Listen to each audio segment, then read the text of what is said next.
फिर एक बार यीशु के सामर्थ्य नाम में आप सबों को मेरा सलाम। इस YouTube के चैनल पर फिर एक बार आप सबों का स्वागत करता हूं और विश्वास करता हूं आप जहां कहीं भी आप स्वस्थ है, सुरक्षित है, क्योंकि कल हमने भजन संहिता 118 की 24 वचन में सीखा, आज का दिन यहोवा ने बनाया इसलिए हम उसमें मगन और आनंदित हो। हालेलुया। आपकी परिस्थितियां आपको कमजोर नहीं कर सकती है, क्योंकि आज का दिन यहोवा ने बनाया है। हालेलुया। और जब दिन यहोवा बनाता है और उस दिन में हमें नया जीवन देता है, तो उस दिन में वो हमें भली भांति संभालना जानता है। हालेलुया। इसीलिए परिस्थिति की ओर नहीं, परमेश्वर की ओर देखना सीखे। ईमान। मैं प्रभु का धन्यवाद करता हूँ कल के अध्ययन के लिए। कई लोगों के जीवन में प्रभु ने कल के वचनों के द्वारा काम किया और सचमुच परमेश्वर विश्वास योग्य है। और जब जब मैं परमेश्वर के उपकारों को स्मरण करता हूँ तो मेरा हृदय आनंदित हो उठता है, मेरी आंखें बंद हो जाती है, मेरे हाथ स्वर्ग की ओर उठ जाते हैं, सिर झुक जाता है, ताकि मैं यहोवा के उन उपकारों के लिए उसका धन्यवाद दे सकूं। हालेलुया। ईमान। आज फिर एक बार प्रियो परमेश्वर हमारे मध्य में आया है और कुछ बातों को हम सीखने के लिए सभी तैयार और तत्पर है, ऐसा मैं विश्वास करता हूं। लेकिन इससे पहले कि हम वचनों में आगे बढ़े, क्यों ना कुछ वचनों को पढ़कर हम प्रभु का गुणानुवाद करें, उसकी स्तुति करें। और आज हमने पढ़ने के लिए जो वचन चुने हैं वो पाए जाते हैं भजन संहिता 66 और उसके 1 से लेकर 8 वचनों को हम पढ़ेंगे। Psalms 66 वर्सेस 1 to 8, भजन संहिता 66 उसके 1 से लेकर 8 वचन। हे सारी पृथ्वी के लोगों, परमेश्वर के लिए जय जयकार करो, उसके नाम की महिमा का भजन गाओ, उसकी स्तुति करते हुए उसकी महिमा करो। परमेश्वर से कहो, तेरे काम क्या ही भयानक है, तेरे महासामर्थ के कारण तेरे शत्रु तेरी चापलूसी करेंगे। सारे पृथ्वी के लोग तुझे दंडवत करेंगे और तेरा भजन गाएंगे, वे तेरे नाम का भजन गाएंगे। आओ परमेश्वर के कामों को देखो, वह अपने कार्यों के कारण मनुष्यों को भय योग्य देख पड़ता है। उसने समुद्र को सूखी भूमि कर डाला, वे महानद में से पाव पाव पार उतरे, वहां हम उसके कारण आनंदित हुए। जो अपने पराक्रम से सर्वदा प्रभुता करता है और अपनी आंखों से जाति जाति को ताकता है, हठीले अपने सिर न उठाए। ये देश देश के लोगों, हमारे परमेश्वर को धन्य कहो और उसकी स्तुति में राग उठाओ। हालेलुया। प्रभु इन वचनों के पढ़े जाने पर हम में से प्रत्येक को आशीष दे। धन्यवाद हो परमेश्वर का इस सुंदर और पवित्र समय के लिए जो उसने हमारे जीवन में दिया, ताकि आज के दिन जो यहोवा ने हमें दिया है हम इन वचनों को पढ़ सके। हालेलुया। हे सारी पृथ्वी के लोगों, परमेश्वर का जय जयकार करो। हालेलुया। ये धर्मियों को नहीं कहा गया, ये इस पृथ्वी के हर एक प्राणी को जिसके अंदर श्वास है उन सबों को कहा गया है। ये सारी पृथ्वी के लोगों, परमेश्वर के लिए जय जयकार करो। क्यों करो पास्टर साहब? क्योंकि परमेश्वर जय जयकार के योग्य परमेश्वर है। हालेलुया। उसके नाम की महिमा का भजन गाओ, उसकी स्तुति करते हुए उसकी महिमा करो। हालेलुया। स्तुति जब हम करते हैं तो हम परमेश्वर के किए हुए कार्यों का गुणानुवाद करते हैं। उसने कैसे सृष्टि को और स्वर्ग को महानता से बनाया, अपने शब्द मात्रों से कितना सुंदर बनाया, इसका जब हम बखान करते हैं तो वचन कहता है स्तुति करते हुए उसकी महिमा करो। क्योंकि जब हम प्रभु की स्तुति करते हैं तो हम परमेश्वर की महिमा का बखान करते हैं। हालेलुया। आगे वचन में लिखा है, परमेश्वर से कहो, तेरे काम क्या ही भयानक है, तेरे महासामर्थ के कारण तेरे शत्रु तेरी चापलूसी करेंगे। हालेलुया। तेरे काम क्या ही भयानक है, ऐसा वचन में लिखा है। हालेलुया। कितने लोग विश्वास करते हैं कि परमेश्वर के काम अद्भुत और भयानक है? सबसे भयानक काम क्या है पता है? वचन में लिखा है, मैं भयानक और अद्भुत रीति से रचा गया हूँ। ये सबसे भयानक काम है कि परमेश्वर ने स्वयं के स्वरूप में मुझे और आपको बना लिया। वो अलग बात है, हम परमेश्वर नहीं बन सकते और बनेंगे भी नहीं, लेकिन परमेश्वर ने मुझे और आपको इसलिए अपने स्वरूप में बनाया ताकि हम उससे बातचीत कर सकें, उसके साथ संगति कर सकें। कितने लोग यहाँ करते हैं मुझे नहीं पता, पर करनी चाहिए, क्योंकि प्रभु की आज्ञा है, परमेश्वर यही चाहता है। हालेलुया।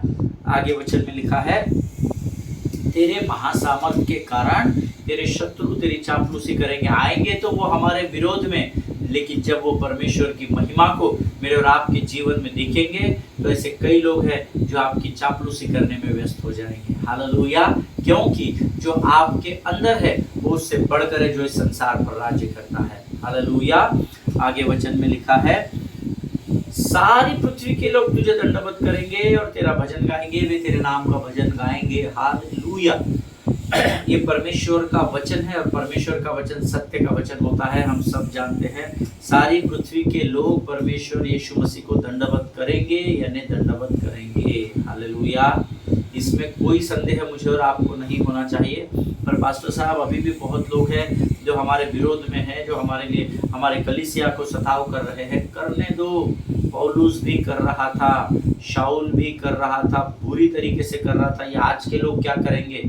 ये तो ढोंगी लोग हैं, है ना। इनको तो खुद ही मालूम नहीं ये क्या कर रहे हैं। इनको खुद परमेश्वर क्या है ये मालूम नहीं है। ये खुद अपने परमेश्वर की परिभाषा नहीं जानते हैं। ये तो बरगलाई हुई प्रजा का भाग है। इनको करने दो जो करना है।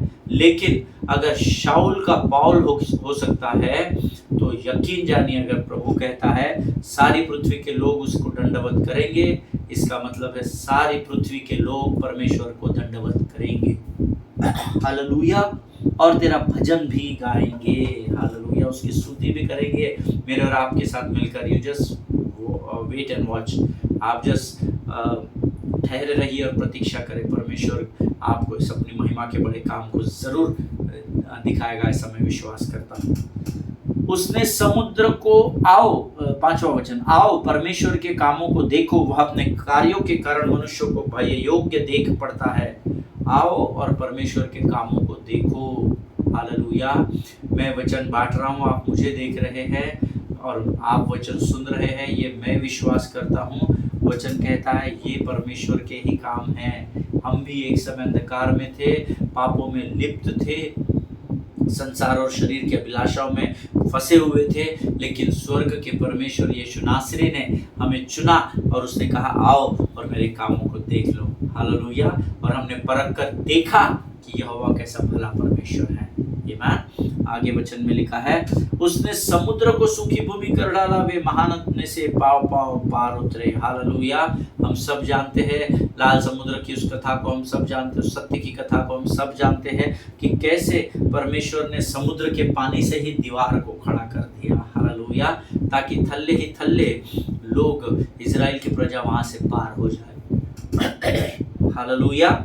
वहां हम उसके कारण आनंदित हुए। ये दाऊद की गवाही है। हालेलुया। कि वहां पर मूसा और सारी प्रजा को परमेश्वर ने सुरक्षित किया और वहां पर लोगों ने आनंद मनाया। ईमान। जो अपने पराक्रम से सर्वदा प्रभुता करता है और अपनी आंखों से जाति जाति को ताकता है, हठीले अपने सिर न उठाए। पराक्रम से संडे को प्रभुता करता है, कुछ बातों में प्रभुता प्राप्त करता है, ऐसा नहीं। सर्वदा प्रभुता प्राप्त करने वाला मेरा और आपका परमेश्वर है। आप मेरे बाप के सामने, यहोवा परमेश्वर के सामने कोई भी परिस्थिति को लेकर जाओ, कोई भी समस्याओं को लेकर जाओ, मैं आपसे वायदा करता हूँ वो सर्वदा सर्व परिस्थिति पर प्रभुता करने वाला परमेश्वर है। हालेलुया। हठीले अपने सिर न उठाए। हालेलुया। कई लोग हैं जो मन में हठ, अभिमान और घमंड को लेकर बैठे हैं, लेकिन प्रभु फिर एक बार आज वार्निंग दे रहा है, ऐसे लोग अपने सिरों को प्रभु के सामने झुका कर रखना सीखे, नम्र बनिए, ताकि परमेश्वर जो अधिकार उसने धर्मियों को दिया है वो अधिकार आपको भी दे सके। और जब आप नम्र बने तो हठीले लोग जब नम्र बनते तो वे भी पृथ्वी के अधिकारी बन जाते हैं। हालेलुया। उससे पहले लिखा है अपनी आंखों से जाति जाति को ताकता है। मेरे जीवन में ऐसा हो रहा है पास्टर साहब, प्रभु का ध्यान नहीं है। प्रभु पास्टर साहब, वो लोग मेरे साथ ऐसा कर रहे हैं, वो ऐसा कर रहा है, वो वैसा कर रही है। वचन कहता है let them do their job, उनको उनका काम करने दो। व्हाई? बिकॉज परमेश्वर उसकी आंखों से जाति जाति को देख रहा है और सटीक और नियुक्त समय पर वो उन लोगों का न्याय जरूर करेगा। हालेलुया। आगे वचन में लिखा है, हे देश देश के लोगों, हमारे परमेश्वर को धन्य कहो और उसकी स्तुति में राग उठाओ। हालेलुया। परमेश्वर कहता है कि हम उसकी स्तुति के लिए राग उठाए, अर्थात उसकी स्तुति में गाए, नाचे, तालियों को बजाए, सिर को झुकाए और नाचते कूदते हुए, तालियों को बजाते हुए, सीटियों को बजाते हुए हम यहोवा के लिए गीतों को गाए। हालेलुया। क्योंकि हमारा धन्यवाद देना और हमारा स्तुति आराधना करना स्वर्ग के परमेश्वर को भाता है। हालेलुया। परमेश्वर इन पढ़े हुए वचनों पर हम में से प्रत्येक को आशीष दे। ये समय है जब इस समय हम अपने आप को नम्र और दीन करेंगे और आने वाले वचन के लिए हम अपना समर्पण परमेश्वर को करेंगे और इन वचनों को पढ़ने की जो सामर्थ परमेश्वर ने मुझे और आपको दी है उसके लिए हम यहोवा का धन्यवाद करें। Let us pray. खुदावंद प्रभु यीशु मसीह के मीठे मधुर और जीवित नाम के लिए हम तेरा धन्यवाद देते हैं राजा।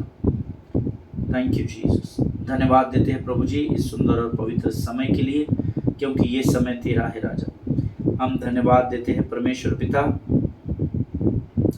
क्योंकि तेरी आंखें हमारी ओर लगी हुई है। धन्यवाद देते हैं, धन्यवाद देते हैं, धन्यवाद देते हैं। तेरी महिमा करते हैं राजा।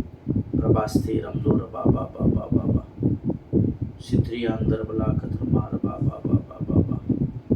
प्रभु जी हम धन्यवाद देते हैं जीवन की तमाम आशीषों के लिए। प्रभु जी हम धन्यवाद देते हैं परमेश्वर पिता, क्योंकि तू महान है। प्रभु जी हम धन्यवाद देते हैं क्योंकि तेरी आंखें हमारी ओर लगी हुई है। प्रभु जी आज इस वचन को पढ़ने के लिए तूने हमें सामर्थ दिया, बल दिया, हम तेरा धन्यवाद देते हैं। प्रभु परमेश्वर पिता हम धन्यवाद देते हैं क्योंकि प्रभु तू हमेशा हमारी सहायता और मदद करता है। इन वचनों के द्वारा तूने हमें सामर्थ दिया, हम धन्यवाद देते हैं। आने वाले वचनों के लिए हम अपना समर्पण करते हैं। प्रभु जी हम तुझे अपने आप को सौंपते हैं। तेरे वचनों के द्वारा तू हमें आशीष दे राजा। अपने आप को इस समय यीशु मसीह के लहू में सुरक्षित करते हैं। सारी बातों में महिमा तुझको देते हैं। आगे का संपूर्ण समय हम तुझे समर्पित करते हुए इस विनती को धन्यवाद के साथ हमारे उद्धारकर्ता जीवित परमेश्वर यीशु नासरी के मीठे और पवित्र नाम में मांगते हैं। सुनिए और बड़ी दया से ग्रहण करें। आमीन आमीन आमीन। हालेलुया। परमेश्वर भला है और उसकी करुणा सदा सदा की है। हमने कल कुछ अद्भुत बातों को सीखा था और मैं यहोवा का धन्यवाद देता हूँ कि परमेश्वर इस समय हमारे मध्य में उपस्थित है। और मैंने कल आपको बताया था कि उत्तम से सर्वोत्तम की ओर बढ़ने के लिए कुछ नियम है, कुछ सिद्धांत है जिसका हमको पालन करना पड़ेगा ताकि हम इस बात को अपने जीवन में पूर्ण कर होता हुआ देख सके। ऐसा नहीं है कि हम आज सर्वोत्तम में नहीं हैं, परंतु परमेश्वर हमें जिन स्थानों से लेकर यहाँ पर आया है आज ये हमारे लिए सबसे बेहतर स्थान है। लेकिन यहाँ से अगर आप आगे बढ़ना चाहते हैं तो कुछ नियमों का हमको पालन करना है जिसके द्वारा हम परमेश्वर की महिमा को अपने जीवन में देख सके। और कुछ बातें जो प्रभु ने इस विषय में मेरे हृदय में डाली थी वो मैं आपके साथ बांट रहा हूँ, जिसमें मैंने आपको पहली बात बताई है कि राइट टाइम डिसाइड योर आपको एक सही समय में परमेश्वर के राज्य को अपने आप को समर्पण करना होता है। सही समय में परमेश्वर को देना होता है, जिसके विषय में हम पिछले 1-2 दिनों से लगातार सीख रहे हैं। और मैंने आपसे कहा था कि शत्रु जो है वो बहुत चालाक है और वो आपको बिजी कर देता है। शत्रु का सबसे बड़ा वेपन अगर वो धर्मी के विरोध में इस्तेमाल करता है, देखिए वो आपको कई समयों पर टेम्प्ट नहीं कर सकता, क्योंकि अब आप वचन में परिपक्व है तो वो बड़ी आसान ट्रिक अपनाता है। वो आपको आपके कार्यों में व्यस्त कर देता है, बिजी कर देता है, ताकि आप परमेश्वर की संगति से धीरे धीरे धीरे धीरे दूर हो जाए और एक समय आए जब आपका रिश्ता ही उससे टूट जाए। आमीन। एक उदाहरण पवित्र शास्त्र में दिया है जिसको मैं आपको बताना चाहूँगा, जहाँ यीशु मसीह अपने चेलों के साथ मार्था और मरियम और लाजरस के घर पहुँचा है और उनका रब्बी, उनका स्वामी उनके घर पर आता है तो बड़ा आनंद होता है।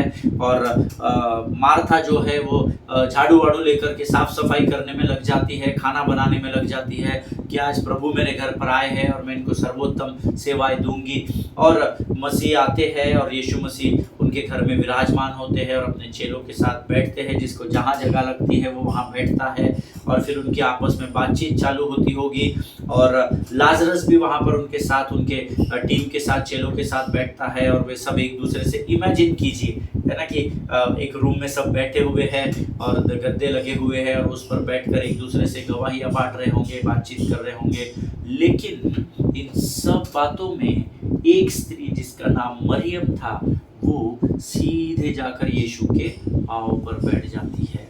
हालेलुया। देखिए मरियम परमेश्वर के पांव में बैठी है, लेकिन उसी मरियम की बहन मार्था घर साफ सफाई करने में कि स्वर्ग का परमेश्वर का पुत्र मेरे घर आया है और मैं क्या करूं इसके लिए, क्या नहीं करूं। और वो उत्साह में साफ सफाई कर रही है, डस्टिंग कर रही होगी, क्लीनिंग कर रही होगी, खाना बनाने में व्यस्त हो गई होगी। और मरियम जो है वो यीशु के पाँव में उसकी उपस्थिति में आकर बैठती है। अभी हमने कई बार सुना है और अलग अलग प्रकाशनों को परमेश्वर की सेवकों से पाया है, इसलिए मैं इसके ज़्यादा गहराई में नहीं जाऊंगा। But now imagine the situation that Maryam is sitting at the feet of the Jesus. मरियम जो है वो यीशु के पाँव में उसकी उपस्थिति में आकर बैठती है। And here Martha is not doing evil things, you know. Martha कोई बुरे काम नहीं कर रही है जो प्रभु को पसंद नहीं है। अगर परमेश्वर आपके घर आएगा तो आप तो खाना बनाने में व्यस्त होंगे ही ना, अपने आप को व्यस्त करोगे ही ना कि मैं सर्वोत्तम भोजन बना के स्वर्ग के परमेश्वर को दूं। वचन यहाँ कहता है that she was not doing evil things, but what she was doing, as I told you sometime before, she is just busy here. Hallelujah. शत्रु चालाक है ना। कई बार परमेश्वर के वचन को लेकर, परमेश्वर के राज्य की बातों को लेकर लोग अपने बिजनेस को दबा देते हैं, लोग अपने बिजनेस को ढांप देते हैं। अब कोई इस पृथ्वी पर नहीं कहेगा कि मार्था पाप कर रही थी। कोई इस पृथ्वी पर जो प्रभु को जानता है, इस अध्ययन को कर चुका है, वो नहीं कहेगा कि मार्था किसी पाप में पड़ी लिप्त पाई गई। बट मार्था, बाइबल से, she was just busy, hallelujah, in cleaning the house and cooking the food for the savior. But still यीशु मसीह देखिए उसको क्या कहता है। The gospel of Luke chapter 10 versus 40 to 42। लूका रचित सुसमाचार उसका 10वां अध्याय उसके 40 से 42 वचन हम निकालेंगे। Gospel of Luke chapter 10 versus 40, 41 and 42। But Martha was distracted by all the preparations that had to be made. She came to him and asked, Lord, don't you care that my sister has left me to do the work by myself? Tell her to help me. Martha, Martha, Martha, the Lord answered, you are worried and upset about many things, but few things are needed, or indeed only one. Mary has chosen what is better, and it will not be taken away from her. Hallelujah. परमेश्वर इन पढ़े हुए वचनों पर आशीष दे। शुरुआत देखिए क्या लिखा है। But Martha was distracted by all the preparations that had to be made.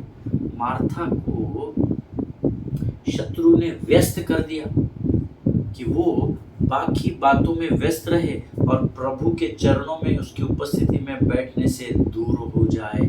Hallelujah. आज संसार में से कई परमेश्वर के सेवक हैं जो बहुत बिजी रहते हैं। महीने में 20 दिन वो सेवकाई में कभी यहाँ कभी वहाँ, कभी वहाँ कभी वहाँ। But is it what is more important? Like see, मैं ये नहीं कह रहा कि वो पाप कर रहे हैं, मैं ये नहीं कह रहा कि वो गलत कामों का प्रचार कर रहे हैं, मैं ये नहीं कह रहा कि वो लोगों को बरगला रहे हैं। बट मार्था को भी परमेश्वर यहाँ वो ही कह रहा है। Martha was not doing evil things. Martha कोई पाप नहीं कर रही थी, मार्था कोई गलत काम नहीं कर रही थी, मार्था किसी परमेश्वर की आज्ञा की अवहेलना नहीं कर रही थी, उसकी आज्ञा के विरोध में नहीं जा रही थी। परंतु शत्रु ने उत्तम भाग प्राप्त करने से उसको दूर कर दिया और उसके मन को विचलित किया कि सेवक, तू सेवा करने के लिए चुनी गई है, स्वर्ग के परमेश्वर का पुत्र तेरे घर पर आया है, तू फटाफट उसके लिए प्रिपरेशंस में लग जा। लेकिन यीशु मसीह उससे कहता है, Martha Martha, you are worried and upset about many things. तू बहुत चिंतित है बहुत सारी बातों को लेकर, बट बहुत कुछ बातें हैं जो बहुत महत्वपूर्ण है। इनफैक्ट इंडीड ओनली वन, और वो क्या है? मेरी has chosen what is better, अर्थात परमेश्वर के चरणों में बैठना, परमेश्वर के साथ वैयक्तिक समय बिताना संसार के सारे कामों से सर्वोत्तम है। हालेलुया। ये बात यहाँ पर मार्था को यीशु मसीह सिखा रहा है। अगर दूसरे शब्दों में कहा जाए तो मार्था को यीशु मसीह कह रहा है कि तू बहुत बिजी है, तू बहुत व्यस्त है मार्था, और हमेशा ध्यान रखे जब आप व्यस्त होते हैं, when you are busy, you cannot spend time with the Lord. आप अपना समय परमेश्वर को नहीं दे सकते। When you are busy, you can't give time to God, and that is what devil wants from the body of Christ. और यही परमेश्वर के लोगों से या मसीह की देह से शत्रु चाहता है कि वो परमेश्वर के संगति में न रहे। इस बात को समझिएगा। इसलिए मैंने आपको कहा कि सर्वोत्तम समय में परमेश्वर के सामने बोलना सीखे, क्योंकि शत्रु समय को ही चुराता है। वो आपको बिजी कर देगा ताकि आप मार्था के समान गलत काम नहीं, हर बार जरूरी नहीं कि आप संसार शरीर के अभिलाषाओं में ही रहे, है ना। यहाँ पर मार्था प्रभु के लिए ही कर रही थी, उसके चेलों के लिए ही सब मेहनत कर रही थी, परंतु परमेश्वर पूछता है उत्तम क्या है। आज स्वर्ग का परमेश्वर आपसे और मुझसे पूछता है तेरे जीवन में सर्वोत्तम क्या है। मेरे चरणों में, मेरी संगति में मेरे साथ बैठना, या अपने परिवार और अपनी सेवकाई को बढ़ाने के लिए, परिवार का पालन पोषण करने के लिए अपने आप को सेवकाई में और संसार में व्यस्त रखना। और ये प्रश्न स्वर्ग का परमेश्वर आज आपसे और मुझसे पूछ रहा है। अपने जीवन को आंकिए, अपने जीवन को जांचिए, कितना समय आप परमेश्वर के साथ बिताते हैं, ये आप स्वयं तय कीजिए। आप सबसे बेहतर जानते हैं। हम पुलपिट पर झूठ बोल सकते हैं, हम संसार के सामने धोखा दे सकते हैं, लेकिन स्वर्ग के परमेश्वर के सामने हम झूठ नहीं बोल सकते, क्योंकि वो सब कुछ जानने और जांचने वाला परमेश्वर है। परमेश्वर के लोगों, इस बात को समझिए, ये बहुत गंभीर बात है। अगर आप उत्तम से सर्वोत्तम की ओर बढ़ना चाहते हैं तो अपना सर्वोत्तम समय परमेश्वर के राज्य में उंडेलिए और परख कर देखिए परमेश्वर कैसा भला है। तो पास्टर साहब अपना काम धंधा सब छोड़ के, नहीं, काम धंधा छोड़ के नहीं, वो तो करना ही पड़ेगा, वो तो आज्ञा है, प्रभु की पसीने की खानी है, हालेलुया। लेकिन 24 घंटे में अगर बाकी लोग प्रभु को समय दे सकते हैं तो आप भी दे सकते हैं, हालेलुया। आपने आज तक प्रभु से गाड़ी मांगी, मोटर मांगी, घर मांगा, पत्नी मांगी, पति मांगा, सब कुछ मांगा। क्या आपने प्रभु से कभी ये प्रार्थना की, प्रभु ये एक दिन जिसमें 24 घंटे तूने मुझे दिए हैं राजा, मेरे लिए मार्गों को तैयार कर कि मैं अपना अधिक से अधिक समय प्रभु तेरे लिए दे सकूं। मांग कर तो देखें, क्योंकि मांगो तो दिया जाएगा, ये प्रभु का वायदा है, हालेलुया। हम संसार में इतने बिजी है कि हमको ये सब प्रार्थना करने टाइम ही नहीं है। और यहाँ पर मार्था से यीशु मसीह यही कह रहा है, हमेशा ध्यान में रखना, when you are busy you can't give time to God, hallelujah. जब आप व्यस्त हो जाते हैं अपने संसार और शरीर के कामों में, तो आप परमेश्वर के से दूर हो जाते हैं, या आप परमेश्वर के समय को शैतान आपके जीवन से चुरा कर लेकर जाता है। अगर परमेश्वर हमें 1 वीक में, मुझे ऐसा लगता है, ये मेरी स्टडी है, अगर सप्ताह में 7 दिन के जगह 8 दिन भी प्रभु देता ना, तो भी हम उसमें बिजी हो जाते हैं।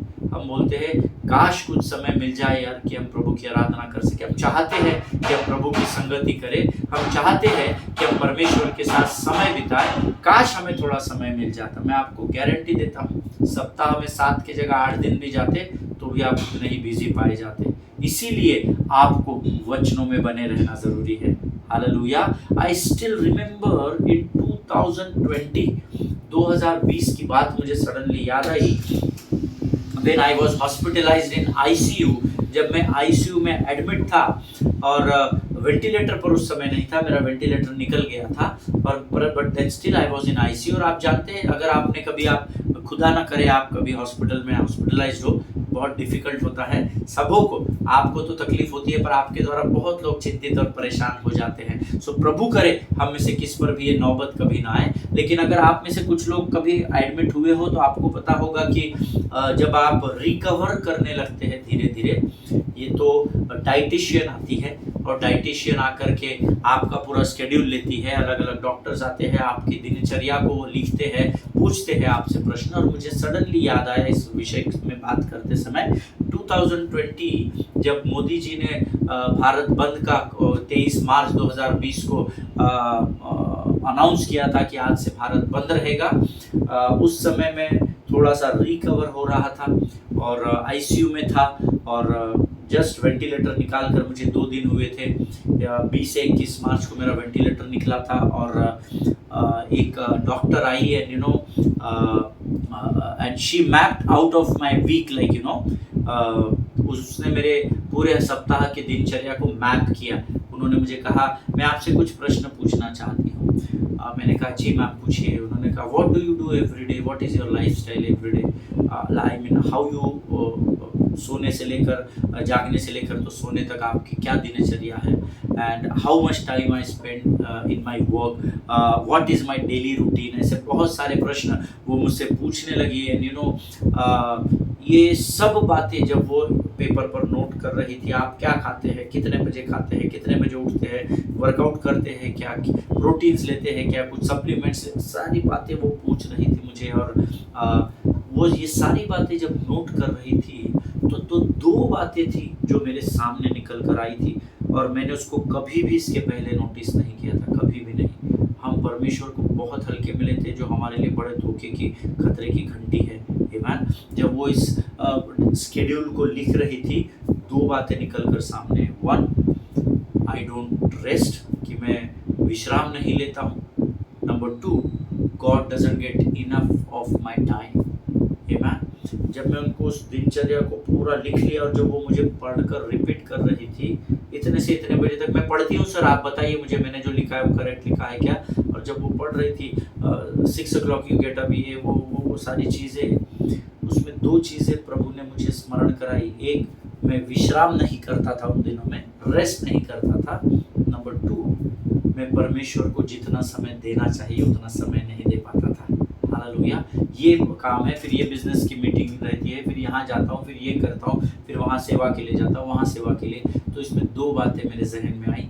एक, मैं विश्राम नहीं करता, बहुत कम रेस्ट कर पा रहा था। नंबर टू, दैट मीन्स मैं एग्जर्ट हो रहा था, एग्जर्शन हो रहा था। दूसरी बात, मैं परमेश्वर को समय नहीं दे पा रहा था। हालेलुया। और जब ये बात मेरे जहन में उस बहन से, उस डॉक्टर से बात करते समय आई, तो कुछ बातें मैंने अपने जीवन में करेक्ट की।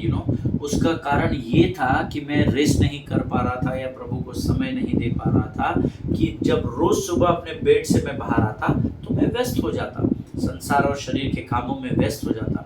और मुझे ऐसा लगता, इसीलिए शायद अब मैं समझ रहा हूँ कि परमेश्वर ने विश्राम दिन बनाया है। हालेलुया। अब मुझे ये बात समझ में आई, वाई इसको सबात का दिन कहते हैं, विश्राम का दिन कहते हैं। क्योंकि 6 दिन परमेश्वर ने भी काम किया और 7वें दिन उसने भी विश्राम किया। हालेलुया। हम में से बहुत सारे लोग हैं जो इस बात को नहीं जानते हैं। हमको लगता है जब तक हमारे हाथ पांव सलामत है, हम क्या कर ले क्या नहीं कर ले, कितनी आत्माओं को बचा ले, कितना अपने परिवार के लिए जोड़ ले, और शत्रु चालाक है, हमको इन सब बातों में बिजी कर देता है। हालेलुया। उस दिन मुझे समझ में आया, उस हॉस्पिटल के बिछौने पर आईसीयू में, कि मैं परमेश्वर को समय नहीं दे पा रहा था और मैं विश्राम नहीं कर पा रहा था। हालेलुया। और अब मुझे ऐसा लगता है कि शायद इसीलिए परमेश्वर ने विश्राम दिन बनाया। आमीन। अब हमारे पास इतना फालतू समय नहीं है कि विश्राम दिन सैटरडे का होता है, या संडे का होता है, या मंडे का होता है। बहुत सारे लोग ये डिस्कशन और डिबेट में लगे हुए, चर्च सर्विस सैटरडे होनी चाहिए, फ्राइडे होनी चाहिए, संडे होनी चाहिए, कब होनी चाहिए। हमारे पास इतना फालतू टाइम नहीं है कि हम इस पर डिस्कस करते रहे।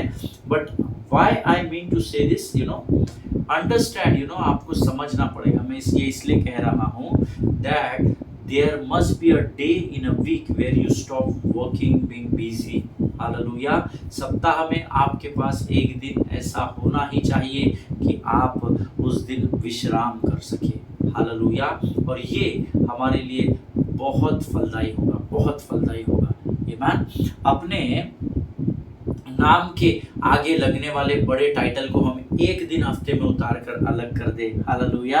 And what we need to do, sit down in the presence of God and give what God belongs. Hallelujah. What belongs to God, you must give to your God. Hallelujah.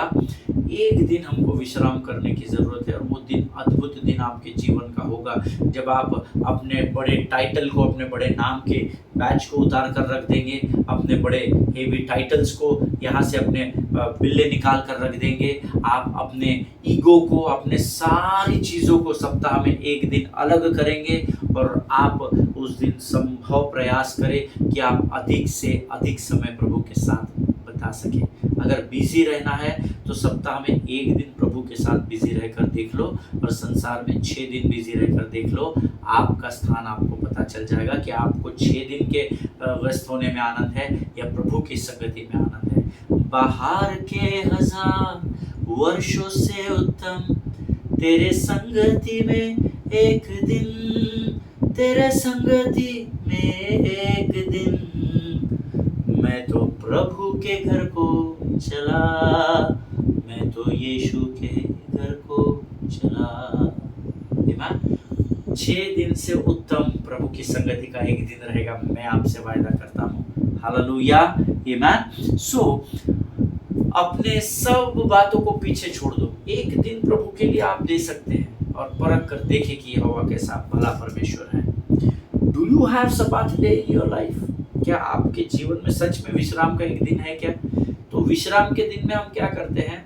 हफ्ते भर के घर के कामों को पूरा करते हैं, अनाज लाना है, ये लाना है, वो करना है, वो करना है, पेंडिंग काम पूरे करने होते हैं। पास्टर साहब संडे को कैसे चर्च में आएंगे? सप्ताह भर तो हम व्यस्त होते हैं और विश्राम दिन जिस दिन होता है, हमारी इच्छा बड़ी होती है आराधना में आने की, पर उस दिन पूरे सप्ताह के जो पेंडिंग काम होते हैं ना पास्टर साहब, हम उसको पूरा करने में व्यस्त हो जाते हैं। शत्रु चालाक है, उसकी चालाकी को समझिए प्रभु के लोगों।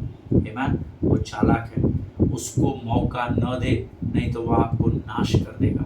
आमीन। आपको सब काम करने के लिए समय है, प्रभु के लिए समय नहीं है। ये धर्मी के लिए बड़े शर्म की बात है। Hallelujah. I want to encourage you today, beloved people of God, take rest and give your best into the kingdom of God. Hallelujah. सप्ताह में एक दिन अपना निकालिए, take rest and give your best to God. Learn to sacrifice some things in your schedule. अपने जीवन की व्यस्तता में कुछ समय को बलिदान करके प्रभु को समर्पण करना सीखे। हालेलुया। कम से कम रोज अपने दिन के 30 मिनट प्रार्थना के लिए अलग करें, 30 minutes, half an hour, and I am sure at least you can do this, है ना। अपने स्केड्यूल को देखिए, परमेश्वर को अगर आप, दाऊद कहता है कि मैं तुझसे सेंत में बलि, होम बलि में नहीं चढ़ाऊंगा भाई, फ्री में नहीं, मैं सैक्रिफाइस करूंगा, मैं बलिदान करूंगा, मैं तुझे मोल दूंगा और तब जाकर मैं उस होम बलि को देकर प्रभु के लिए वेदी बनाऊंगा। आमीन। Take rest and give your best in that day. Hallelujah. प्रभु को अपना सर्वोत्तम उस दिन में दीजिए। 30 मिनट, आधा घंटा रोज कम से कम प्रभु के लिए आप निकालिए। सैक्रिफाइस दोस टीवी रियलिटी शोज और whatever you watch on the television that didn't teach you anything, that is useless, है ना, वो यूजलेस है। आप कहेंगे आप नहीं देखते क्या? मैं भी देखता हूँ। आमीन। इसीलिए तो मैं सीख रहा हूँ। हालेलुया।